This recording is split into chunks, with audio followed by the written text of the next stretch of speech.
Hello, I'm John Ballantyne. Welcome to another edition of On the Marquee. And I'd like to thank our sponsor, John Cox and We One's Pediatrics in Canfield. Many of you know our guest on this edition. She has done tons of shows here over a period of years. I've worked with her many times, and she was in such blockbusters as South Pacific, Cabaret, I Remember Mama, Night Watch, and the list goes on and on and on. And I'd like to welcome Donna Downie. Donna, thank you, John. How are you? I'm good. How exactly did you first get started here at the Playhouse? Well, we had a huge theater department at Woodrow Wilson, and in 1968, after I graduated, in the fall of 1968, I ventured down here, and I had the fortune of being in my first play, The Best Man.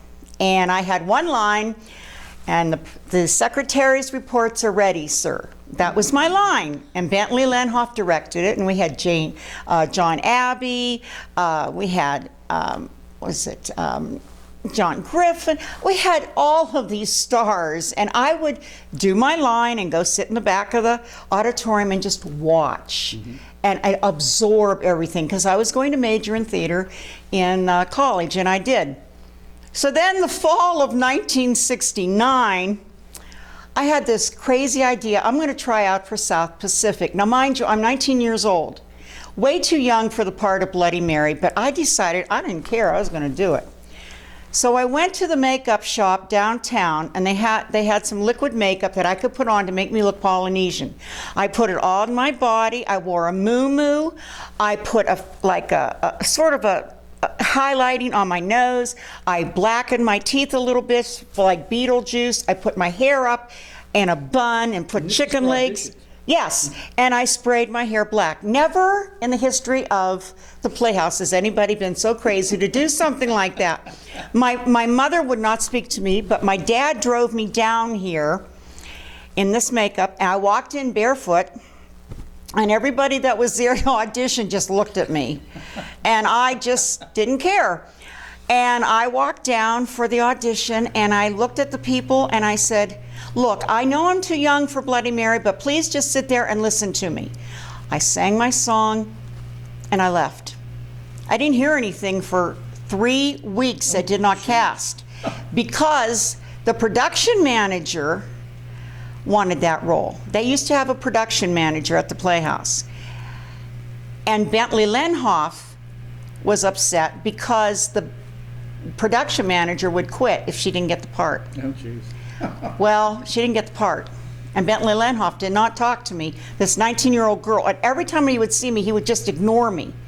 Until the end of the year, when I got the Arthur Award for Best Actress, he was so nice to me, and from then on we were really good friends. I mean, he was really nice to me. He admitted, you know, you were really too young, but you did a really good job. And that was nice, but never in my whole life would I ever do anything like that again. But I got the role. Sometimes it takes something like that. It takes it. To get you started, to get that, get on the way to where you want to go. Yes, I guess so, but that was, yeah, and I'm even on the bar because of it. That's right. Yeah, that's right. You mentioned some of the stars that were here when you started. Who was kind of a mentor for you? Who did you learn from mainly when you first started? This is really odd. John Ashby? The old man. Ashby, I don't know that. Not Ashby. Abbey? Abbey, sorry. Okay, John Abbey. He could be mean. And he could, yeah, but for some reason, like in The Best Man, he needed someone to run lines with him. And for some reason, he decided to choose me. So I would run lines with him, and then I would watch him on stage. And then after that, I decided to watch him some more, because there was just something about him. He could have a bite, or he could get mad, but he was really, really good. And then the Griffiths. I loved watching them and working with them. Watching them, I really absorbed everything. Watching Bentley Lenhoff direct, a lot of my directing, and listening to how he developed characters and that. He had a bite too, but he got what he wanted from his characters. I don't have a bite when I direct. That's just not me. But his techniques and his staging was impeccable. That I really enjoyed. I know I always tell actors, watch other actors. Yeah. That's the best way to learn, is to watch other Exactly. actors. And I'm not sure that some of them get that. I don't know, but it's something. If you're in a play and you're not on the stage at the time, you should be in the audience or off stage or whatever, and watch what's going on, those actors, and watch what the director's doing with those actors. And that's how, I have a degree, big deal, but I learned a lot of it from watching. And speaking of other actors, you knew the late Dick Kepley real well. Yes. Both of us Yes, did. I did. What was it about Dick that made him so useful to the Playhouse? Because he did a ton of shows here. And what was it about Dick that made him so ingrained in this Playhouse? His likability. He would do anything. Anything you asked him to do, he would, he just would come to the foreground and say, yes, I'll do it, whatever you need me for. Well, in South Pacific, we needed him. I don't know why, but this guy volunteered. Our star, the Lieutenant Cable, which is a young, handsome, virile guy, didn't show up for the show, and it was a sudden day matinee, and we had no one. And Dick Kepley, sort of bald head and everything, said, oh, well, I'll play it. And we all were like, what? And he said, no, I'll play it. Okay, well, give me a script. Well, now, I want to tell you, it was hard enough for, Leot, and he's singing to her, and she's looking up at him, and I'm looking at him saying, you sexy man, and it was hard. That was a tough acting job for everyone, but the audience bought it because he believed, and no one was booing or anything like that. But he certainly wasn't a Lieutenant Cable. But you know what? He sold it, and he came, and and they said, unfortunately, or whatever they said at the beginning, our Lieutenant Cable will not be playing, but taking his place tonight. But you know what? They bought it, and nothing was major, but it was difficult for us. I'll bet. But God bless him, he was there. That's right. And he did it, and he believed in himself, and so we believed in him. Well, I think, as far as the audience buying it, I think a lot of times if the theater is upfront about it, Right. and said there's a problem, this is what we're going to do, Exactly. the audience will support that person. And because, they came through on both sides. It was wonderful. Now, you and I worked on a makeup project years ago. Yes. Makeup Unlimited. Yes. Let's talk about that, what that meant to you, and what we did for the Playhouse. Well, somehow, I don't even remember how we got together. Was it through Wilson or something? I don't know. I don't know, I think we met here, I think. Could have been. Yeah. And to which project are you talking about? Well, I think the first time I worked with you was Night Watch, because that was the first Yes. show I did here. Yes. So that was the first time Yes. we worked together. Yes. And then somewhere after that, we got this Did you makeup work with project. 1776 too? Yes. Okay, well that's the one that's my favorite one, because I got to do, all right, who played Jefferson? Not Jefferson, Franklin. Who I think played? it was Merv Jones. Merv Jones, and it got to be in the paper and everything, because that was a thrill to me that I could make him look like him. I was just really thrilled about that. You and I had this, we got along very well, and that helped. Yeah. And we collaboration, and that's what theater is we did some high school shows if they needed us. They called us We in. did Christmas Carol. I Christmas think. Carol. We did a Raisin in the Sun at Rayen. Yes, we did. I forgot Yes, about that. we but you're right, did. We did. So we did quite a few things together, and I don't know, something happened. You went your way, I got married, and things like that.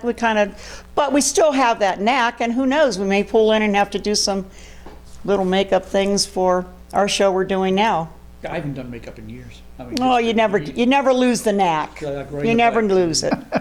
Now, you have done many, many roles here. I mentioned that at the intro. Is there any one show or role that you would like to redo? I know a lot of actors they always say, well, if I had the chance to do that again, I'd do this. Is there anything that you'd like to read? Probably, if I could memorize my lines again. But you know what? There are certain shows that I can remember lines. I probably would like to play Fräulein Schneider in Cabaret again. That was a thrill for me. And I'm still the age that I could play that role. Yeah, that would be the one I would like to do again, recapture. And I think I might, the voice is still there. I would just need some refreshing on those lines. I could sing the songs. For some reason, I remember the lyrics to those songs, and those were tough songs. But I would need some help on the, as you age, some of that, Well, Lynn Nelson told me when we talked to her, I can only do roles that I've done before because those are the only lines I can remember. Yeah, I think I could do that. Mm-hmm. I think I could. I really could. What are some of your, I mean, you've already talked about some of those. What are some of your favorite memories of this place over the years? Well, I think one of the biggest thing that, if I'm going to make a general statement is the camaraderie and the fun of doing these productions. You get to be like a family, which I always tried to tell my students that's what you end a true good show is when you end up having a theater family at the end. I like the humor. I like the discipline. I like learning. I like the learning. Every show you do, you learn something from. Things have changed, and I'm learning with that too. The fact that in my day, when I first started, there were no microphones. Right. Believe it or not, we'd have a large orchestra. And for some reason, we could all sing louder, and the orchestra, everybody can sing loud. Now we rely more on, and they're used to this, to amplification with microphones and that. So that's something that I have learned, and I'm embracing it now. At first I wasn't, and now I'm learning to do that. So I'm learning that. I'm learning that, like the show I'm doing right now. There are different ages, and I'm more old school on certain things, and so I'm bringing that back in because I think the old school is just as good. Oh, yeah. And so maybe they're learning from me also, because I think you learn with every show you're doing. You learn from each other in the show, you learn from the director learns from the actors. And that's what I like about coming here. It's a family-oriented place. I miss having Paul and Katie. Oh, yeah. They were like, you came in, they were like your family. And they were, not mother and father, but they were just, they embraced you no matter what. They would, whether it was fitting costumes, whatever, they were there for you. And they got other people, there were bigger backstage crews too. That's another thing. Yeah. They had people that were there constantly building sets and things like that they don't have now. They used to stand in line waiting to work crew. You had your choice. Now, today, it's very difficult to get people to do that. Mm-hmm. Yeah. Yeah, and going back to what you were saying about microphones, and if you have that basic of learning how to project, yes, at some point in your theater career, you're going to need that. And unfortunately, not enough people, I don't think, learn that today. They rely right from the get-go on microphones. The diaphragmatic breathing, and that is, I don't know. They just don't learn it. And so they rely on the mics. Got to take a quick break and thank Dr. John Cox at We1's Pediatrics in Canfield for their sponsorship of this edition of On the Marquee. You've worked with a lot of young people here over the years. How do you feel that the Playhouse helps them in their life, and the Playhouse experience, affects their life and their growing up? It helps them with socialization, getting out into the public. It helps them with their self-esteem. For instance, I'm just going to mention, if you look around here, there's a young man named Jimmy McClellan. Okay, now Jimmy McClellan is now, executive director of the Playhouse. I knew Jimmy McClown when he was 15. I was a speech coach. And I saw him in a lot of his different youth plays, his youth theater. And he grew up basically in the theater here. And I've seen many other kids who have grown through the theater here. And there's so many more theaters out there than when I was in school. And so they're getting them back here, like it's sometimes difficult because there's so many offerings. So many of the high schools and other community theaters are wanting the young people. So when we get young people here, it's a thrill. And we have a lot of returning ones because they do have a good experience here. And we do keep the young people in mind. We keep the hours of practice in mind. We watch that. They learn the techniques of, like in the show we're doing is dance, acting, stage movement. Mention is Mamma Mia, by the way. Oh, Mamma Mia, we're doing Mamma Mia. Although nobody will see this. No, but we're proud that we're doing it. And Jack, I'm so thrilled, is the stage manager, which is a tough job, and we don't always get. It's difficult to get stage managers and crew. So I mean that, you hope that you can, get more people involved. But I think it helps with self-esteem of anything. Yeah, I think it does. Is being here in the theater. Yeah. And you had mentioned, since you mentioned directing, you're doing more directing now than you used to do. What has influenced your decision to move into that part of the theater at this particular point rather than being on stage? I have more time.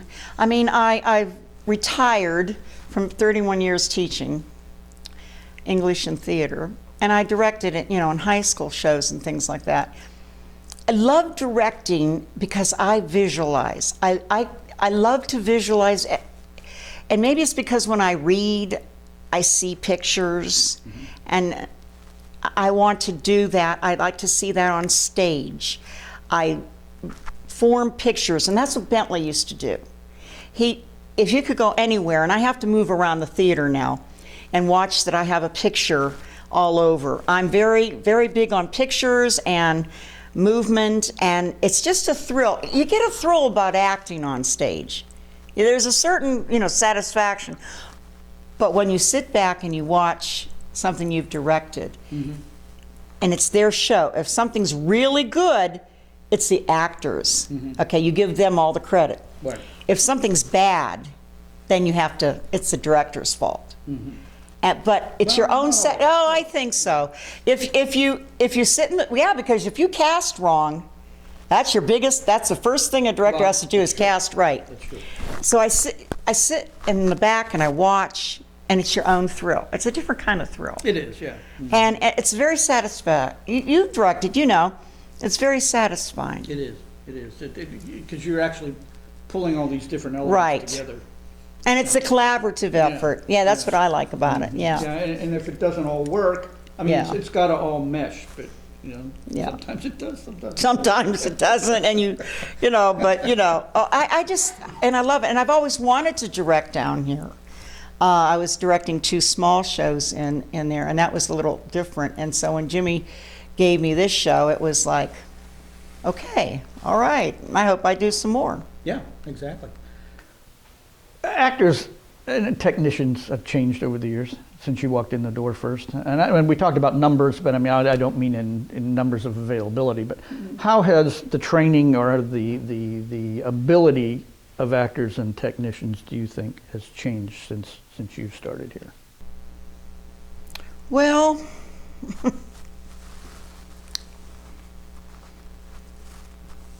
technicians,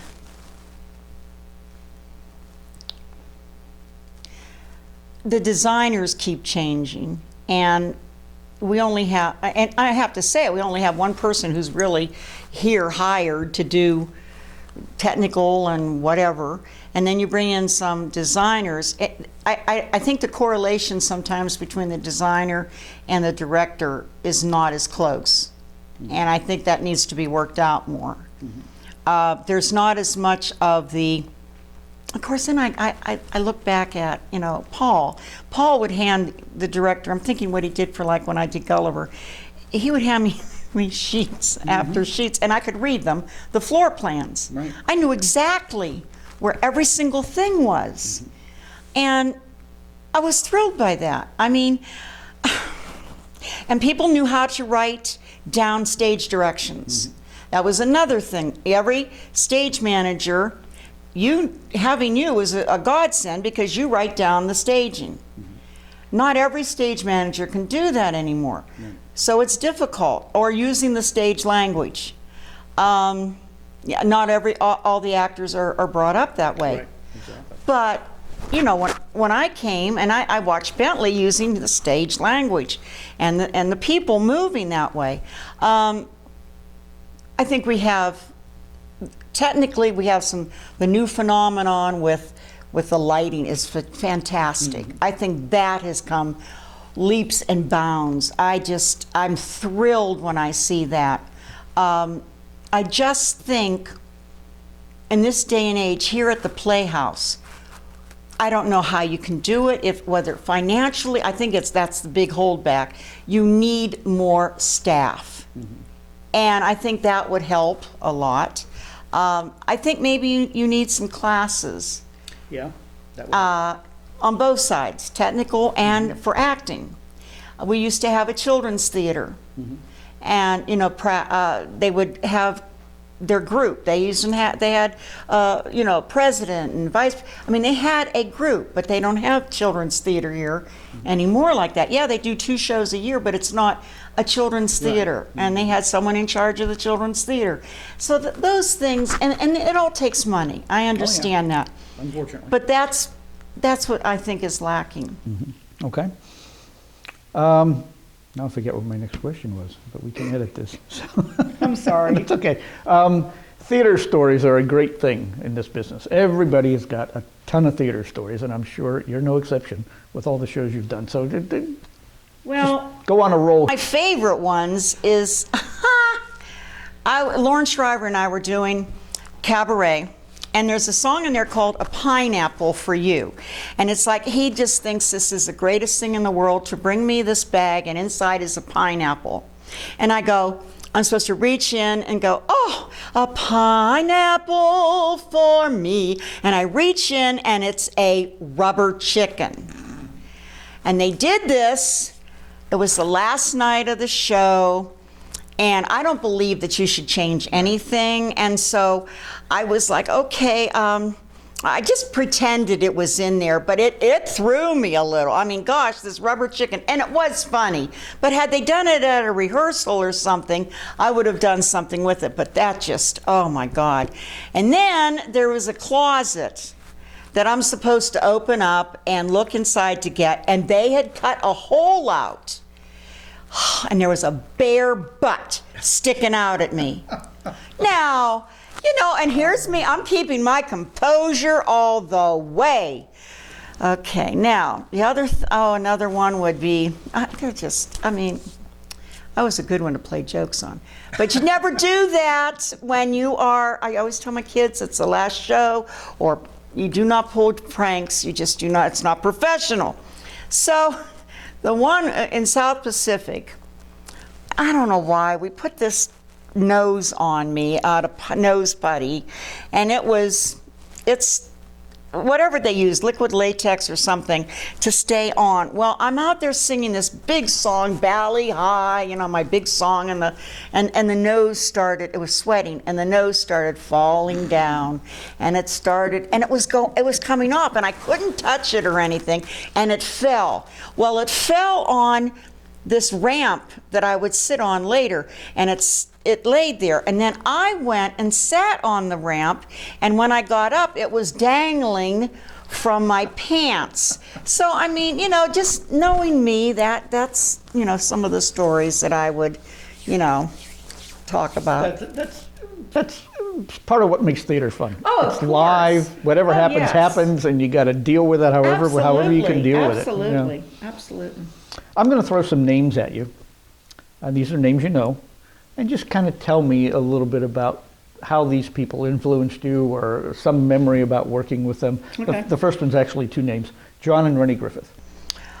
Professional, very professional, but very like you were their family. I mean, they would see you and then grab you and hug you, and then I would watch them on stage, and I was in awe of Rennie. And then so I got to do night watch with her, and so, I mean, I had a small role, but I was thrilled. I was in that show with Rennie Griffith. She was so dedicated and so on, and so it was real and believable. She was believable, and so was her John. I mean, they were just an acting couple that you just They were you know. like the Lunton Fontaine. That's it. Yeah. Exactly, and so fortunate that I was around when they were. Phoebe Alexander. Oh, Phoebe was bigger than life. Bigger than life. She just would take the stage, and I was in Maine with her. And we did have a connection because my great aunt was her elocution teacher, Hallie Lane. And when Hallie died, I remember Phoebe had a floral piano, it was beautiful, put in the coffin with her. I mean, she was that kind of lady. But Phoebe she could have her grand moments during May. I mean, she would not at that time we didn't have she had the upstairs all to herself on the one side, not the chorus. That was her dressing room, and she didn't want anybody else in there. So everybody was afraid to go knock on her door and tell her, it's time to come on. And she goes, I am not coming down yet. You know, I mean, she had her mom and Maine, but then, you know, she mellowed over the years. Mm-hmm. She really did. And she was so much easier to work with, you know, but she had a star thing about her. Yeah, she was awesome in Maine. She really was. Yeah. I mean, she didn't associate with the lower, as we used to think. That's it. That was it. But then as the years went by, she went down to the university and started taking some classes, and I would see her down there, and it was like we were old friends. Mm-hmm. So it was a total different Phoebe. John Abbey. Oh, John. I would think of him like a King Lear or somebody that could play those kind of parts. But he was the type, you know, you didn't approach him a lot. You know what I mean? Except when he said, would you help me with my lines? I was like, I was awestruck that he would, because I was awestruck of him. He was older, but he was so connected. He had always his lines. He had his character down. But again, he was gruff. Mm-hmm. He could really be gruff, but he was, again, professional. Mm-hmm. Very professional. Bentley Limehouse. You know, he took me into his office once. As the years went by later on, and he showed me the Barbra Streisand story. You know that one, don't you? Mm-hmm. Okay. Well, the Barbra Streisand that, you know, he didn't cast her, and then, you know, look how she turned out. Well, we became really close then, but to watch him, that's what I liked the most about it, watching him direct. Because I wasn't too friendly with him at one time, because I tried out for, what was it? Death of a Salesman. And I tried out for one of the, you know, there's a prostitute or something there. Oh, and I got up to read, and this was Bentley. He goes, oh, no, just forget it. No one would believe that anyone would go to bed with you. Okay? So that was like, okay, oh. So then I just kind of took him off my list for a while. But then I came back and I watched him direct, and I think I watched Of Mice and Men. That's when I came back to the Bentley scene and said, I'm going to, I like him. I'm going to watch him and just forget about his personality. Because he had a different kind of personality, you know? He did, yeah. that did something for me, watching him direct that show, because it went to the university and then it went here. But watching him do that really got me. And I said, okay, now I'm seeing the old Bentley with the directing and everything. Okay, because he really did a good job with that show. And that just did it for me. I came back to watching. He was a gruff man. I think he ran the Playhouse very well. I think there were some problems after he left, and then he came back and really kind of revitalized it. And I was on the team of Let's Get Bentley back to revitalize. I supported that wholeheartedly. And then he mellowed. I think he did. He really did. And I don't know, I miss him. Yeah. I do. I'm going to start. I don't want to cry, but I miss him. Just a few more. Chris Brown. I don't know him that much. Oh, okay. All right. No. Okay. Yeah, because we did Night Watch with him, but I didn't know. If right. he'd done No. anything No. else with him or not. Bob Gray. Oh, wow. I didn't really work that much with him. Not really. Okay. So I really can't. But you know, I watched him in things, and I thought he was excellent. You know, watching him. Great but farce director. Directing, yes. Yeah. Oh yeah, absolutely. Oh, when it comes to farce, absolutely. Yeah, I agree with you on that. And my last one is Donna Downie. I think she's a good character actress. I'll say that. It took me a long. You don't like to talk about yourself, but I think she has a good belt voice. Doesn't use it much anymore, but character role. I would never be the romantic role. Never wanted to be. It was always, I like the laughs. Well, character roles are more fun. Oh, they are. And usually they're laughs, and I love that. And that's what I'd always wanted to do, and I did. I got to play a lot of really good roles in my life, and I have no regrets. So. Well, good. Well, thank you for coming in. Well, thank you. This has been fun talking to you. Okay, Jack, I'll see you Sunday. Okay, I'll be there. Thanks for joining us for On the Marquee, and we'll see you next time.